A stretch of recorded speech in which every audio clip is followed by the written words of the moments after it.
सात संगत जी, प्यार से कहना धान निरंकार जी।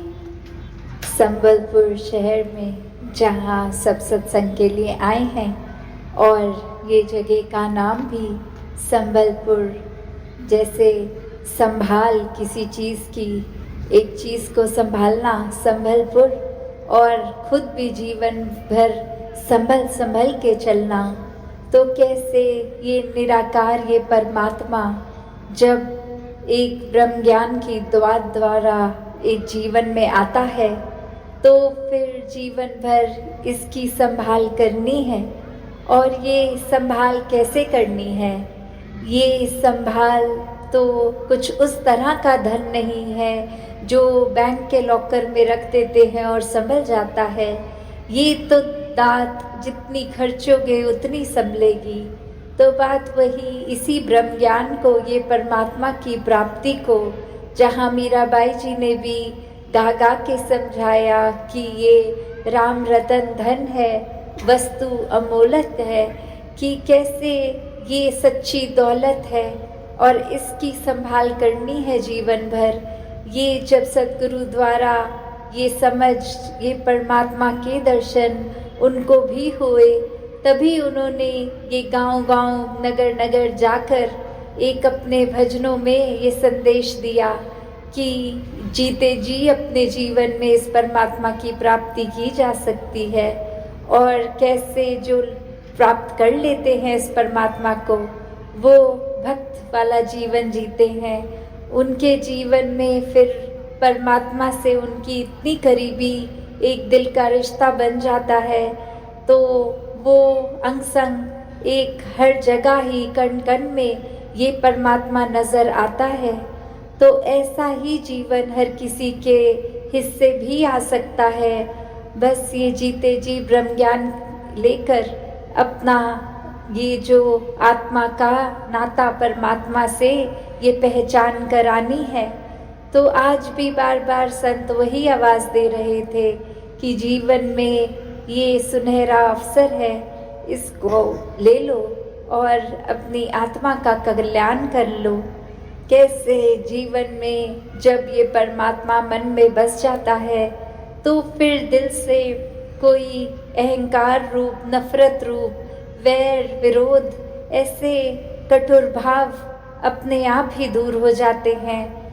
फिर ये परमात्मा जिसके मन में है, वो मन तो हर एक से प्यार करता है, हर एक का सत्कार करता है, एक बहुत ही पेशेंस के साथ हर किसी के साथ पेश आता है।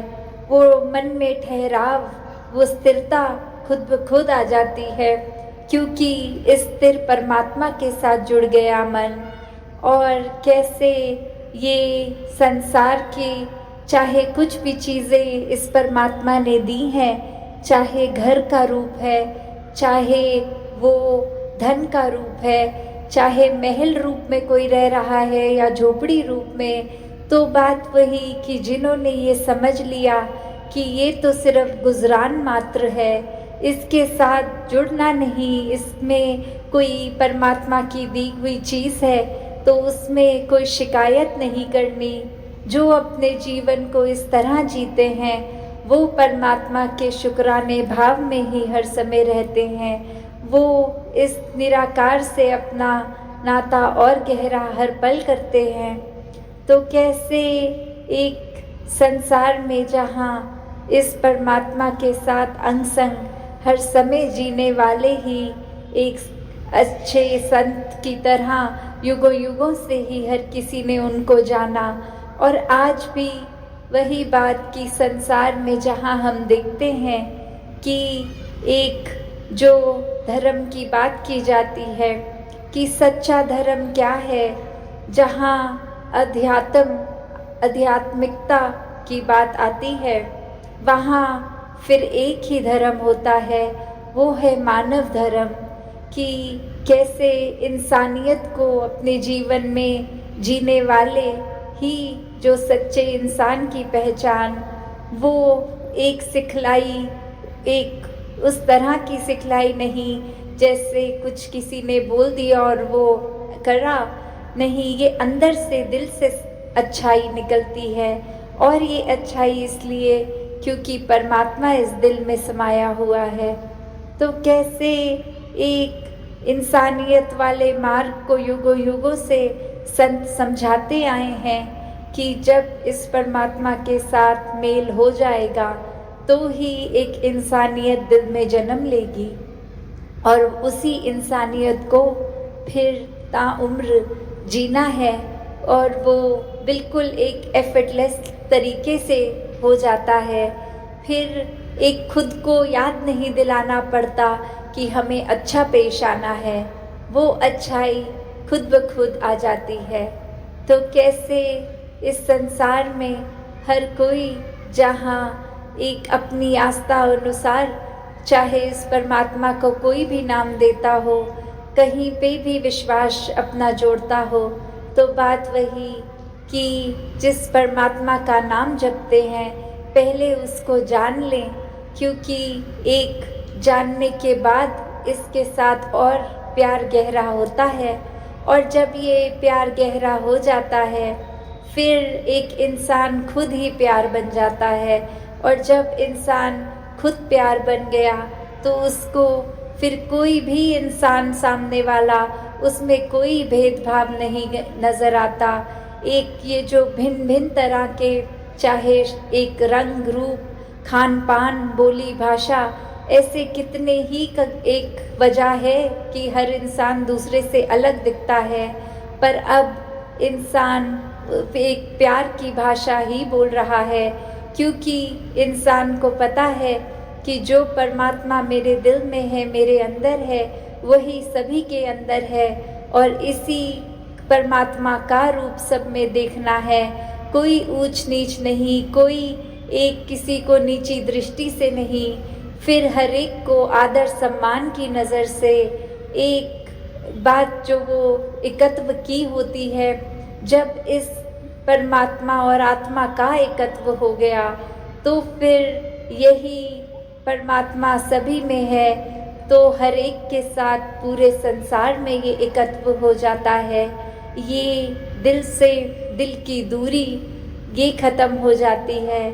एक मनों में नफ़रत की दीवार नहीं बनती, ये दीवार रहित मन हर किसी से प्यार करके दिल से दिल तक प्यार का पुल बनाता है और ये जो दूरी है वो कम करने की एक हमेशा भक्तों की कोशिश हर समय रहती है।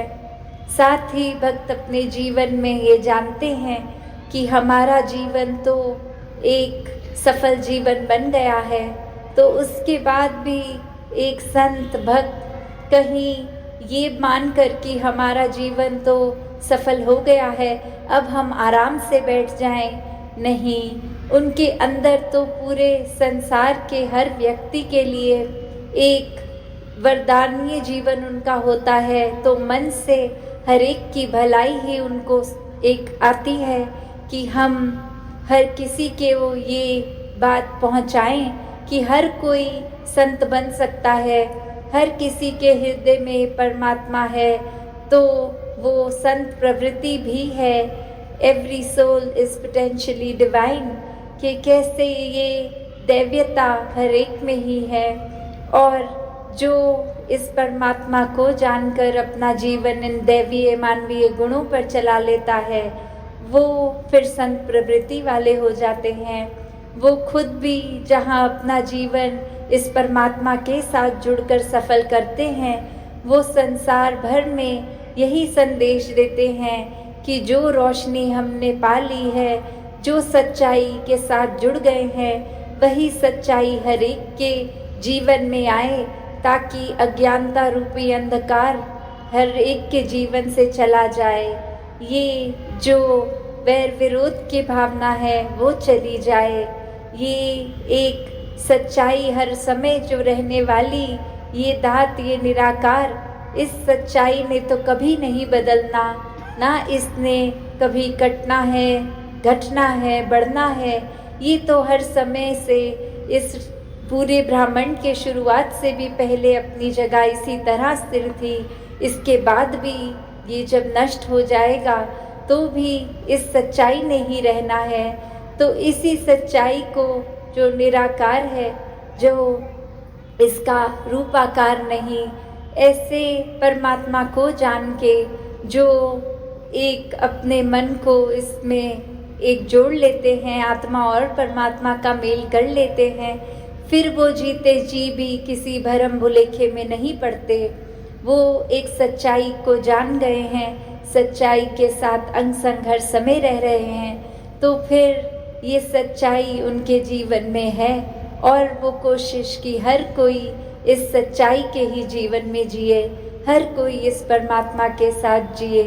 तो भक्त हमेशा यही कार्य करते हैं कि संसार में एक परमात्मा के साथ जुड़ने के बाद तो हर दिल एक सुकून की ज़िंदगी जिएगा, हर कोई चैनो अमन हर एक तक पहुंचाएगा, फिर एक किसी के साथ कड़वे बोल नहीं बोले जाएंगे, हर किसी के आंसू पोंछने का ही एक कोशिश बनी रहेगी। तो कैसे अपने जीवन में जहाँ इंसानियत वाले गुण एक खुद ब खुद आ जाते हैं, जब ये परमात्मा इस दिल में समाता है, तो एक बात वही कि अहंकार जब मन में आता है तो इंसान ये समझता है कि कोई चीज़ मैंने की या मेरा कोई रुतबा है, कोई उपाधि है, तो मैं श्रेष्ठ हो गया, वहाँ अहंकार मन में आ गया। तो कैसे संत हमेशा सिखाते हैं कि ये अहंकार जन्म ही नहीं लेता उन दिलों में जो दिल इस परमात्मा को समर्पित होते हैं। वो जानते हैं कि जो कुछ भी हमारे हिस्से आया, चाहे वो एक दुनियावी कोई उपाधि मिल गई, कोई उपलब्धि मिल गई, ये सब इस परमात्मा ने ही दिया है और जब चाहे ये परमात्मा इसको ले भी सकता है। तो कैसे ये जो भी मिला है उसको एक हमने आदर की तरह, संभाल की तरह ही करना है, ना कि उसका अहंकार करते हुए एक अपने आप को औरों से श्रेष्ठ मान लेना है। ये मन में सेवा भाव रहता है उनके ही जिनके मन में ये समर्पित भाव है, अहंकार नहीं। तो संतों ने आज भी यही सिखाया कि अपने मन को एक नम्रता से भरपूर कर लें, सेवा सुमिरन और सत्संग के रास्ते चलकर इस निराकार के साथ अपने मन को नाता और ज़्यादा पक्का कर लें। सत्संगत जी, धन निरंकार जी।